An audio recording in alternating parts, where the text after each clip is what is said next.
আচ্ছা বন্ধুরা, তোমরা তো দেখেছো, অনেক নেতা দেখেছো, কিন্তু এই যে নেতা আছে ইনি কিন্তু সম্পূর্ণ আলাদা টাইপের। কেন? একজন সাংবাদিক, সে আজকে নেতা হয়েছে বিজেপির।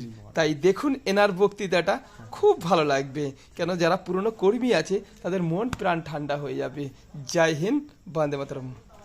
প্রত্যেককে অসংখ্য ধন্যবাদ, অভিনন্দন। তারকেশ্বরের মানুষকে আমার স্যালুট, বিনম্র প্রণাম। বাবা তারকনাথকে আমি জানাই অসংখ্য ধন্যবাদ আমার আশীর্বাদ করার জন্য। 30,999 অর্থাৎ 30,999 ভোটে আপনাদের আশীর্বাদে সন্তু পান জিতেছে, তারকেশ্বরে পদ্ম ফুটেছে, বিজেপি জিতেছে, তারকেশ্বরের কর্মীরা জিতেছে।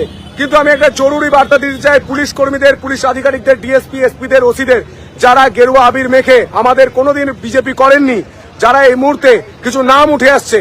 আমি নাম বারবার বলছি, যিনি মহিলাকে অত্যাচার কেসে ফেঁসেছেন কিছুদিন কয়েক বছর আগে আমাদের দলে আসার চেষ্টা করেছিলেন, সেই সব ব্যক্তিরা এই মুহূর্তে অত্যাচার চালাচ্ছে তারকেশ্বর বিধানসভায়। এই দানবদের তাড়ানোর জন্য আমাদের লড়াইটা ছিল। এই দানবদের ইমিডিয়েটলি গ্রেফতার করুন, ইমিডিয়েটলি গ্রেফতার করুন।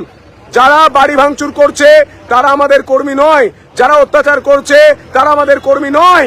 আমি দায়িত্ব নিয়ে বলছি, আমাদের সকল কর্মী এখনো চন্দননগরে কেউ পৌঁছয়নি।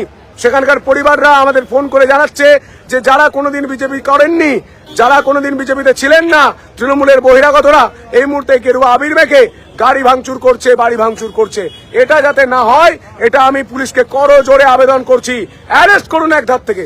আশা করছি ভিডিওটি ভালো লেগেছে। একটা কমেন্ট চাইছি আর একটা সাবস্ক্রাইব আপনার থেকে চাইছি। আপনার পরিবারের মঙ্গল কামনা করছি।